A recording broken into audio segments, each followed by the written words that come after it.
What's up, guys? Average Kiwi Guy here. How y'all doing? So it's Rebels Day, Star Wars Rebels. We gotta get into it. And this episode, whoo-wee, I thought last episode was pretty damn good. This one was like, it could have been like a Star Wars story, like movie, like what Rogue One was. It like if you expand that out a little bit, it could have done that. It was freaking fantastic. But anyway, guys, you know the drill. This is big spoiler alert. This big spoiler warning. If you have not seen this episode, go and watch it. It is goddamn worth your time. Go watch it. Then come on back. Come on back. Then we'll get into. Then you guys will know what we're getting into, what I'm talking about, why I'm so excited about it, that sort of thing. And then we'll get going on it. That way you guys will know. Okay? So big spoiler alert. I'm gonna spoil the shit out of this episode. Okay? Alright, so here we go. So secret cargo. Damn. This episode was essentially the birth of the Rebel Alliance. It was the birth of the Rebel Alliance. The very first moment that all these cells are coming together. So Phoenix Squadron, Gold Squadron, it was all of them are showing up. And you literally see the very first Rebel fleet. It was so good. This episode was it was a big space episode, you know what I mean? Like, it was a lot of piloting stuff, a lot of ships going at each other, a lot of dogfights. I love that stuff. Absolutely love it. It's one of my favorite parts, barring probably Jedi stuff. I quite like Jedi stuff, but barring that, space battles is why I really love Star Wars. And Star Wars does it better than probably anyone, to be honest. It was fantastic, this one.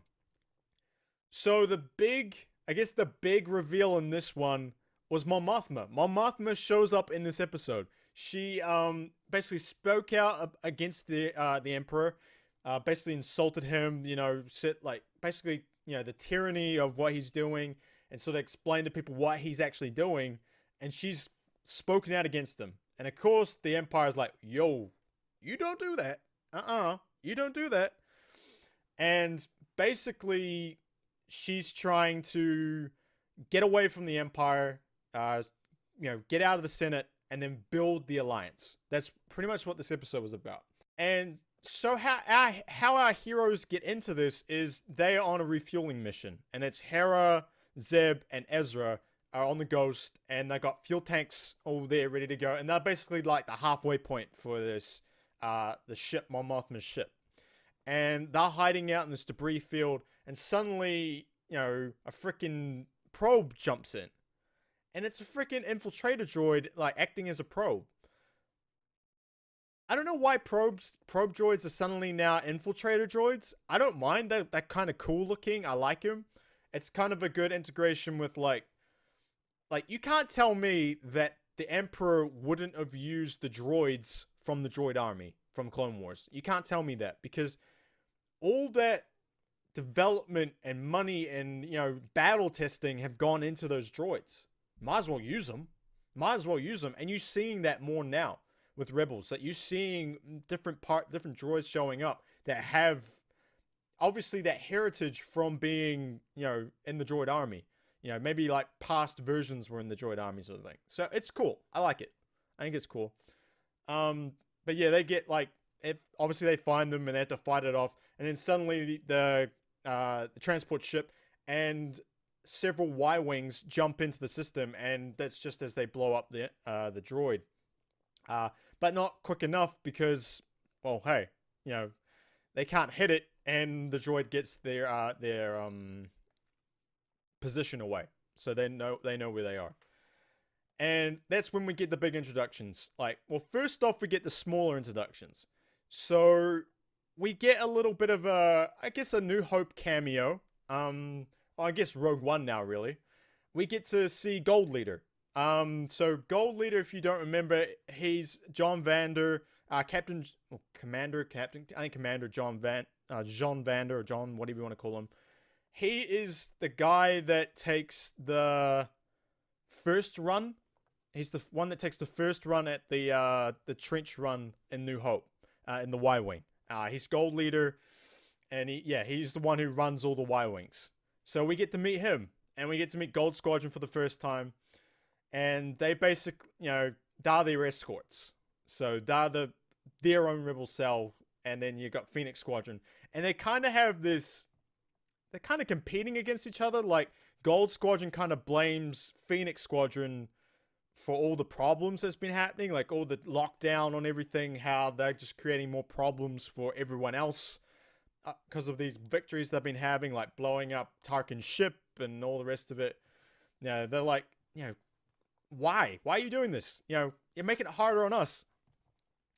And right when that happens, the Empire's backup shows up, a small cruiser with another transport with a whole bunch of TIE fighters. And basically, they damage the transport ship, so they have to move Mon Mothma from the transport ship to the Ghost.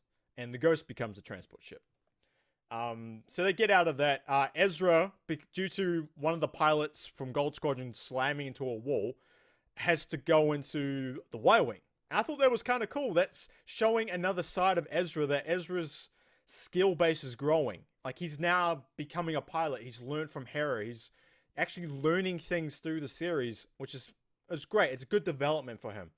And, he's becoming a pretty good pilot. And he jumps in the Y-Wing. Well, technically, he got those Y-Wings. Gold Squadron wouldn't have those Y-Wings if it wasn't for Ezra. So, there you go. Bit of a circle of things for you. And, they jump in there. And they show some really cool stuff with the Y-Wings that, you kind of wonder, well, why didn't they have those in New Hope and, the originals? Guess what, guys? They never expected it to get this big when they made these things. No, so they show off the ion cannons that they have that we saw in Rogue One. We saw them in Rogue One, which was awesome. Taking out shields and blowing up. They bombed the cruiser, which was pretty cool. So you get to see the versatility out of the Y-Wings, like why they're actually there. These are old bombers. These are freaking old bombers. Obviously, they've been upgraded from what they were in the Clone Wars, but they are old. They're old as shit. So it was pretty cool. It was pretty cool to see the Y-Wings and how they're developed. They've been developing and how they're, how they entered the fray essentially as a frontline bomber for the Rebel Alliance. So I liked it. I liked that a lot. It was really cool to see.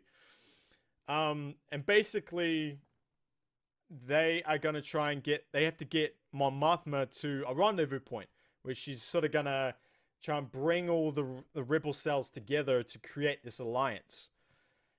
And so what Hera's going to do is try and, use the most unlikely way to get through to where they need to go.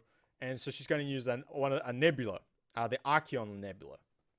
And I checked this. It's like, this isn't the nebula that Anakin flew all those Y-Wings through in like the very first season of Clone Wars, when they were versing that big ship with the big huge ion cannon on it. I can't remember the name of it, but it's first season of Clone Wars, guys. Actually third episode, I think. Yeah. So I checked that. It's not. It's a different one. This one is literally where like stars are created. Like there's stars being born in this nebula. So that's pretty cool. That's a pretty cool thing. So Hera already knows, she knows she can't go the usual route, so she's gonna run through the Archeon Nebula, and Thrawn already knows that. He's like, they're not gonna go the normal way. They're going this way. So he's like, right, I'm gonna send my best pilot and my new prototype TIE fighter, the TIE Defender, the TIE Defender. Thank you. To see that in canon, so good. And basically Governor Price is like, I want to go at this. He's like, all right, go to the other side of the nebula where she's going to come out, take two Star Destroyers, meet them there.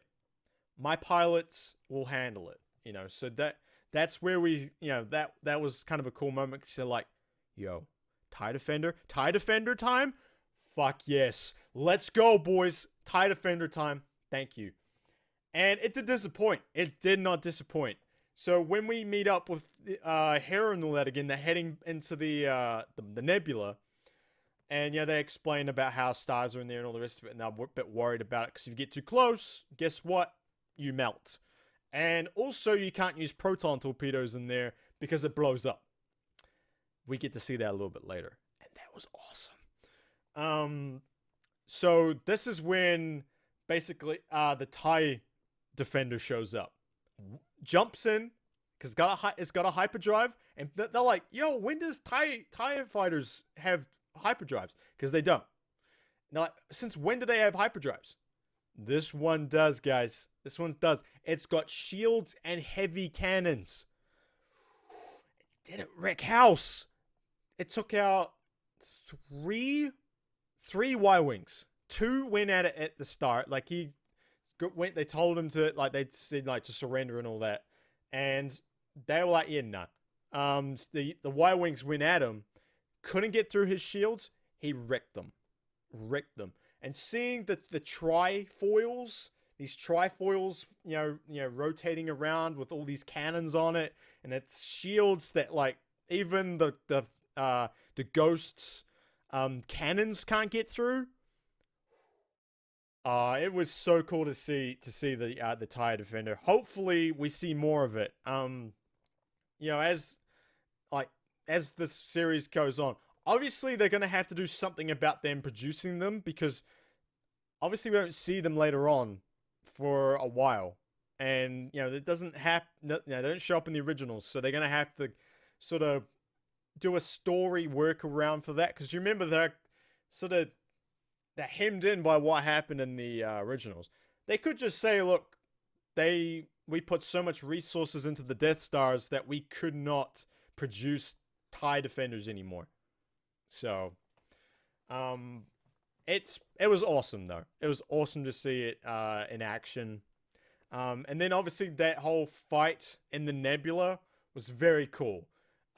Basically they can't handle this TIE defender, and there's 2 TIE interceptors with it as well. And they're like, they're basically homing in on it. They can't outrun it. It's too fast. And they're like, all right, we're going to have to dip down into the sun. We're going to have to get close to the sun and try and, like, outlast these guys. And, so they all go down, and the 2 TIE interceptors, they get taken out. They're like, one blows up and the other one tries to get out, but Zeb shoots it. And then basically it's the TIE defender, then the 2 Y-Wings, and Ezra and Gold Leader, and then the Ghost. And they're gonna outlast this thing. And I think the 2, Ezra and Gold Leader, they peel off first because the Y-Wings can't handle it. And it's the TIE defender versus the Ghost, and lasting the longest in this sun. And the TIE defender gives up. It's like, yo, I'm out of here. I'm done with this. Peels off because it's like smoking in the cockpit and everything. And the Ghost is like peeling off like metal and everything. And they peel off. But the problem is they stayed in there too long, and they've like lost all their power. And they basically like drift out of the nebula, and they just sit there. And it was a really beautiful scene. Like, you guys see this scene. It is beautiful how these 2 Star Destroyers come in, and just the glow of the nebula with the Ghost there. I love that whole scene when they're just sitting there, like, sort of, just floating in space with these 2 Star Destroyers. Star Wars is getting to that point now where it's actually kind of beautiful.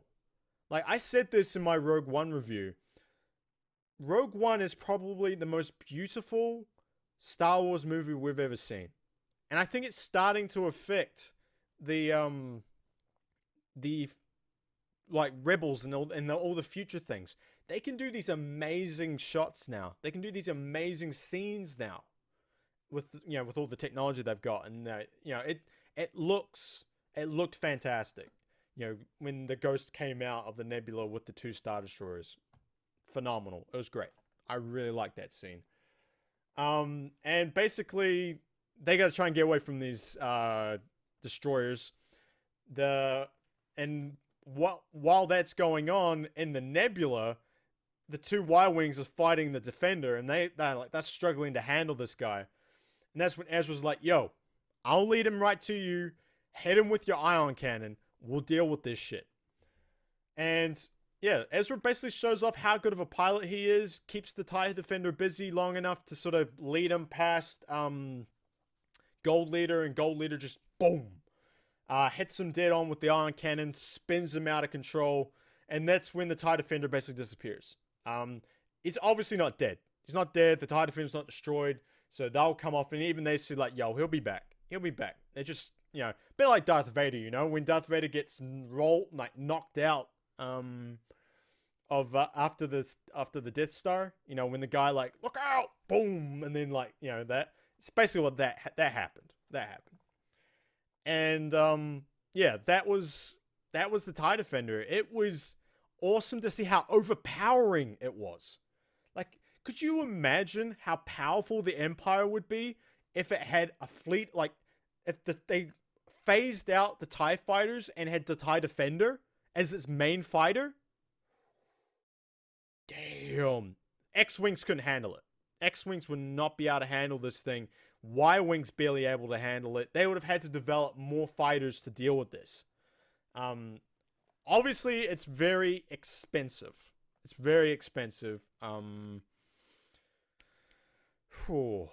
was still very cool though. It was very cool to see. Loved every minute of it. And then in a very cool scene, I love this scene. Basically, Hera's trying to get the ghost back online. Mon Mothma's basically trying to delay Governor Price basically so Hera can get them out of there. But they're locked in a tractor beam and they can't get out. And basically they're lost. They felt like, okay, we're lost here. And that's when Gold Leader and Ezra come out and they go to attack the Star Destroyers, and Hera goes, no. Fire at the Nebula. They're like, remember, proton torpedoes ignite the Nebula. And they do that. And my god, it's like a giant solar flare comes out of the Nebula and just cooks the Star Destroyers. It was really cool to watch. It's kind of like that scene in Rogue One where the Hammerhead smashes into the Star Destroyer, and then they basically use the other Star Destroyer to destroy the other one, and it all falls down.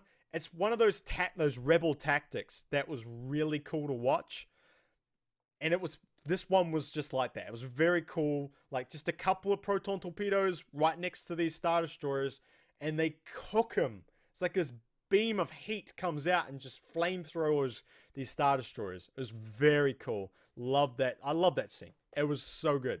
There are a lot of scenes in this episode that I loved. It was like they took the next step in how they're going to do these episodes. And I'm sure it was like, this is just the peak, and then we might get some low ones for the next couple, but it was very good. It was very good. And obviously they get away. They jump away. And then basically the moment the Rebel Alliance is born, really happens. Mon Mothma has a big speech. How she says that she's leaving the senator. She's going to join the rebels on the front lines. And that this is the time that we should unite and become something that we should strive to be. That to go up against the Galactic Empire and to fight this tyranny that's happening. And basically they wait. They wait to see if anyone answers the call. They pan through all the rebel cells that we know of. There's a cell with Bail Organa in. There's a cell with the Lothal guys with the Senator of Lothal, one of the two. Chancellor of Lothal, maybe. I'm not sure. We know he was the prisoner in with Ezra's parents. We know that guy, the old guy. And also Sato as well. So that was quite cool how they panned all through them. And they basically wait. They're sitting on the Ghost waiting for people to show up to become members of this Rebel Alliance. And one after another, the Rebel fleet shows up, y'all. The Rebel fleet shows up. The beginnings of it. Mon Calamari ships, hammerheads, Um, I can't even remember. The Corvettes show up. It was really good. The medical frigates, all of it. It was like, oh my god, this is the beginning of the Rebel fleet. This is it. This is where it all begins right now. Is the alliance when the Rebel Alliance is created. And like I said, this episode could have been like the base story. Like obviously they would have to flesh it out to be a movie, but this could have been the base story of a movie, like a Star Wars story movie.